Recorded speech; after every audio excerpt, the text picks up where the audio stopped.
a dit que les gays et l'islam ne sont pas compatibles. Je veux vous présenter la première imamée islamiste qui est aussi queer. Regardons. Je suis Mohsen Hendricks, le premier imam queer ouvertement au monde. Quand j'observais comment les musulmans queer géraient ce dilemme entre l'islam, leur orientation sexuelle et leur identité, je me suis senti obligé de faire quelque chose à ce sujet. Et il l'a vraiment fait. Il est devenu le premier imam queer. Mais malheureusement pour cet homme, son histoire ne s'est pas très bien terminée parce qu'il a été... oui, vous m'avez bien entendu. Même à ces derniers instants, le premier imam gay a repoussé les limites. Mais que s'est-il vraiment passé ici? Revenons sur l'histoire de ce qui se passe lorsque quelqu'un essaie réellement de s'attaquer à la grande religion de l'islam et d'imposer ses idéologies, comme cet homme l'a fait. Je pensais que pour aider, il fallait probablement que je sois authentique avec moi-même et que je fasse mon coming out. Je pense qu'il est possible d'être queer et musulman ou queer et chrétien. Malheureusement, cet homme va découvrir que ce n'est pas le cas. La présentation de la foi ou de la religion qui nous a été transmise est une présentation qui ne nous inclut pas. Et si vous étudiez vraiment la religion, et je parle spécifiquement de l'islam, vous verrez à quel point le patriarcat a en réalité influencé l'interprétation des Écritures. C'est donc un processus important pour les musulmans queer qui veulent rester fidèles à leur tradition de se réapproprier ces interprétations et, en quelque sorte, d'en proposer en quelque sorte une lecture queer. Personne n'a le monopole de la foi. Sauf pour les islamistes, enfin pas qui pensent qu'ils l'ont, parce que l'idée de donner une lecture queer à leurs interprétations ne va pas vraiment leur plaire, comme cet homme est sur le point de le découvrir. Eh bien, tant mieux pour lui. Une tentative vraiment héroïque de dire changeons les choses. Le problème, c'est qu'il fait face à un mouvement qui n'a littéralement aucun intérêt pour cela, ce qui explique encore une fois pourquoi le groupe Queers for Palestine, tout ça, c'est tellement ridicule. Voyons ce que ce mouvement pense réellement. Avec les mêmes accusations, cet orateur soutient la peine de mort pour les homosexuels. Cet orateur soutient la peine de mort pour ce crime ou qu'il est homophobe. Ils asservissent les femmes, etc., etc., etc., etc. Il dit que toutes ces accusations contre nous, comme croire à la peine de mort pour les homosexuels ou asservir les femmes, sont du blablabla. Parlons de ces accusations un instant, et on s'attendrait à ce que la prochaine chose qu'ils disent soit, bien sûr, ce n'est pas vrai. Ce ne sont que les extrémistes. C'est toujours la même histoire qui revient sans cesse.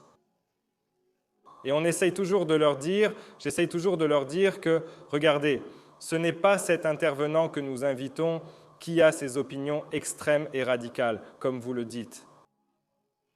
Ce sont des opinions générales que chaque musulman a en réalité. Chaque musulman croit en ces choses. Ce n'est pas parce qu'ils ne vous en parlent pas ou simplement parce qu'ils ne sont pas présents dans les médias qu'ils n'y croient pas. Chaque musulman croit. Statistiquement, dans ce groupe de jeunes hommes, certains d'entre eux sont homosexuels et certains d'entre eux paniquent complètement parce qu'ils croient en fait qu'ils vont aller en enfer rien que pour avoir ces pensées. Et ils sont terrifiés au plus profond d'eux-mêmes parce qu'ils savent que s'ils osent faire quoi que ce soit, ils pourraient finir comme l'imam queer. Dans ces choses-là. Ce n'est pas parce qu'ils ne vous en parlent pas ou parce qu'ils ne sont pas exposés dans les médias qu'ils n'y croient pas.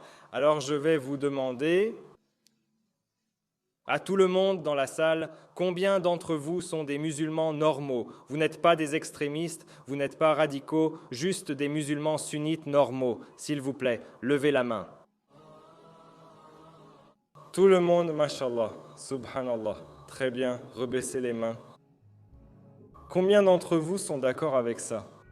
Les châtiments décrits dans le Coran et la Sunna, qu'il s'agisse de la peine de mort, de la lapidation pour adultère ou de toute autre chose, si cela vient d'Allah et de son messager, alors c'est la meilleure punition possible pour l'humanité.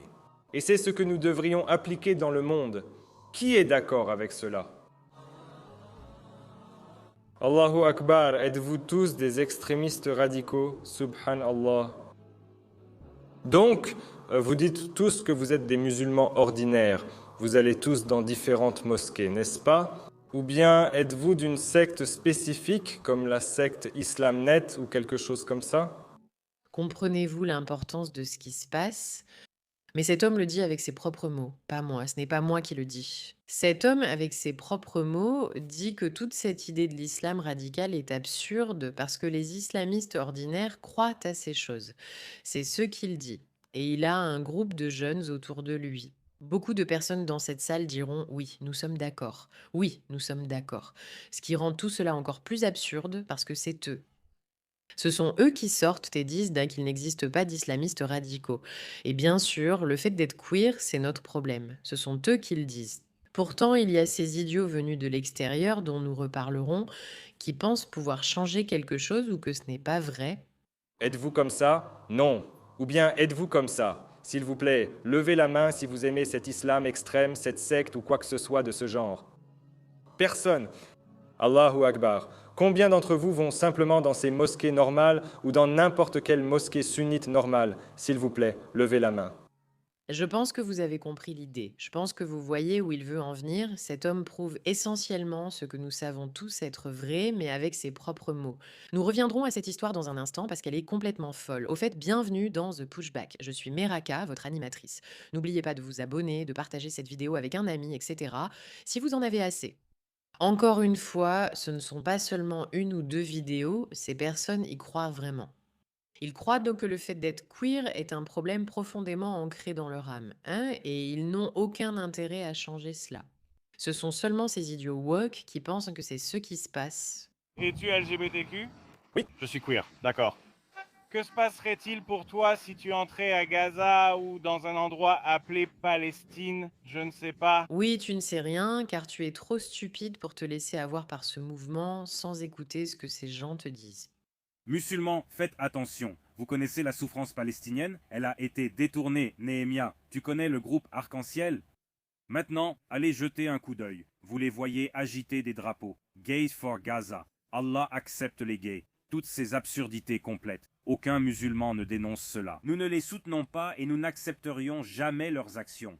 Donc non seulement il dit que nous ne les soutiendrions jamais, nous n'avons aucun intérêt à les soutenir, nous sommes contre cela. Ils sont le problème. Ils sont le problème.